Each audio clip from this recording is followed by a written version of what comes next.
Well, this video is to try and help you figure out your trailer light problems on a fish house particularly, but any trailer really, that the blinkers aren't working right, the wrong things are blinking, or they're very weak.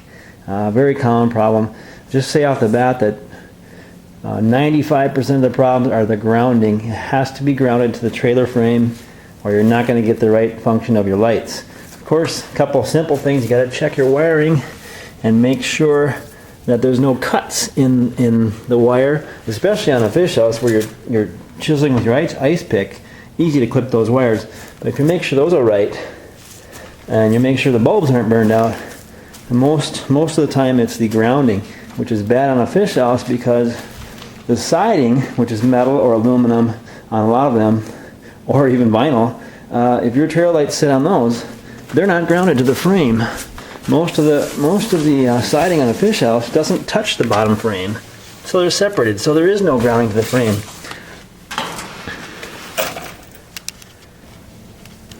If I put the left blinker on the truck,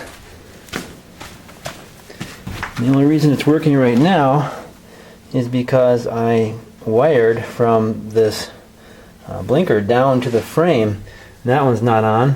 But if I don't have this connected, if I pull this off, now I get a real weak blink on this side and also a real weak blink on the right one. They're both blinking and very weak. And the left blinker is supposed to be working. But when you ground to the frame, problem solved.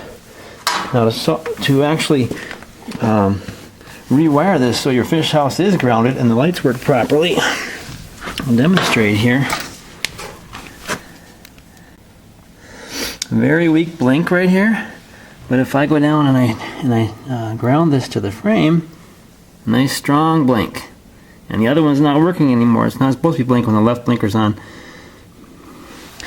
So what we do here, I suppose you could connect the steel siding to the frame, but you're not sure how good this is connected behind this blinker and how well it's attached, if it's grounded well. So you don't get that problem on a regular trailer because it is a steel frame usually on the other trailer, and you bolt through that and you're grounded pretty well. So what you do on here is you just drill a little hole through the bottom of your blinker, wrap the wire, make it nice and long where it's stripped, wrap the wire onto this metal piece where you know this bolt is going through. This is the ground part. Don't connect it to the metal down here. That's a different part of the circuit. But the one where the bolts are attached. And I also like to twist that there and put a bead of solder on there just so it can't move. I drill a hole through the bottom of this. You can run it down to the side of your siding and silicone it in there if you want to keep it in place. And then just drill a little screw right to your frame down here. And I put a stainless steel screw. You can use any screw, but it won't rust as much. Wrap that around with a lot of extra stripped wire, and I like to put a bead of solder on that too. And then I put caulk, silicone caulk over that so everything's kind of sealed so it won't rust as fast. And you'll actually have a fairly hidden wire there, which will ground it. And you can see when I touch the wire again how my blinker works perfectly when it's grounded. So that's one way to ground a fish house, that these blinkers are just sitting there floating. They're not really grounded to the frame at all. Both my fish houses that I bought used, neither one of them the lights worked properly, and neither one had the ground working. So this applies to regular trailers as well. It's usually a ground issue. A lot of these are attached with wires to the frame, and make sure on your regular trailers that the ground wire is not all rusted out. You may have to take this off and make sure that's good and grounded, or put another screw in there if you have to. It usually will fix your ground problem. Okay, now I've soldered this connection here so it won't move after I wrapped it around the opening on there. And down here I've soldered, let's see if I can zoom in. I soldered that after I wrapped it around with the stripped wire, and I'm going to cover that with some silicone so it won't rust so quickly.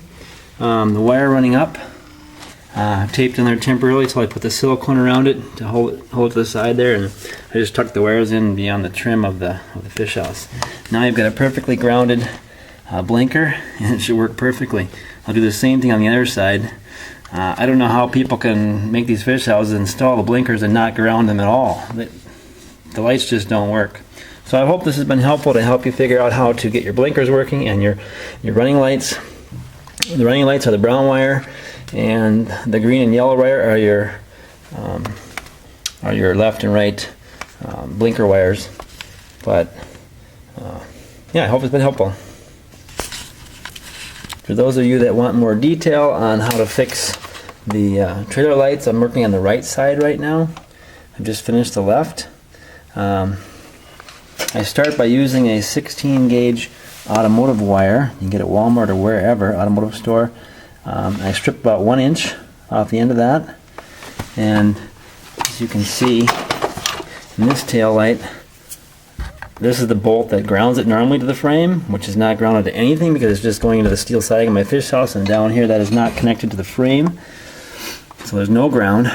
So I'm going to attach the stripped part through the one side has a hole going through it, this side has plastic sticking out. So there's a nice little thing you can use to run your wire through and wrap it over through the top, and then wind it onto itself. So I run that over through the top, wind it back over, and I like to put some solder on that just to make sure it's not going to move again. Once I get it wrapped around, I solder it. Then you run that over to your siding so you can hide it behind that, and you have pre-drilled. I'll zoom in here on a screw. I did use a stainless steel screw right into the frame with a drill. You drill a hole just slightly smaller than your screw threads, so it's snug when you do screw it in there. You can do it by hand, or you can use like an impact driver, which works really nice. Leave yourself just a little bit of room to wrap that wire around it, and then twist the wire over itself. And I do like to put some solder on that so that it's not going to pull loose, and then I tighten it a little bit more with the screwdriver until it's real snug. Then I coat it with some silicone. You can see the other one I just finished over here. I've got it covered with silicone where it goes into the frame, so it's not going to rust out real quickly. I ran that behind my trim up here, put some silicone to hold it in the corner there, and goes underneath the light, or the hole that I drilled into the light at the bottom. I guess I didn't show that, but there's a hole on the bottom here. You can see the light coming through. Right here's where I drilled the hole to run the wire out. You're not going to get any water in there. Usually when you're ice fishing, it's pretty cold and it's not going to have water in there anyway. But this grounding procedure applies to all trailers. Other trailers usually have the whole trailer light kit is screwed right into the frame, so you're grounded already through those bolts. If you're having problems with the regular trailer, take that off and make sure it's not all rusted out and that they are contacting the frame and those bolts are touching the frame. Some of them actually use just a ground wire coming off the kit that grounds in the frame. Make sure that's attached and not all rusted out. And that'll fix 95% of your problems with your lights not working properly, with both of them blinking dimly when you're supposed to do a right or left, or you could have them when you turn your running lights on, then they act really funny. It usually has all kinds of strange things when you don't have it grounded. So that's your major problem I'd look for. Hope this has been helpful.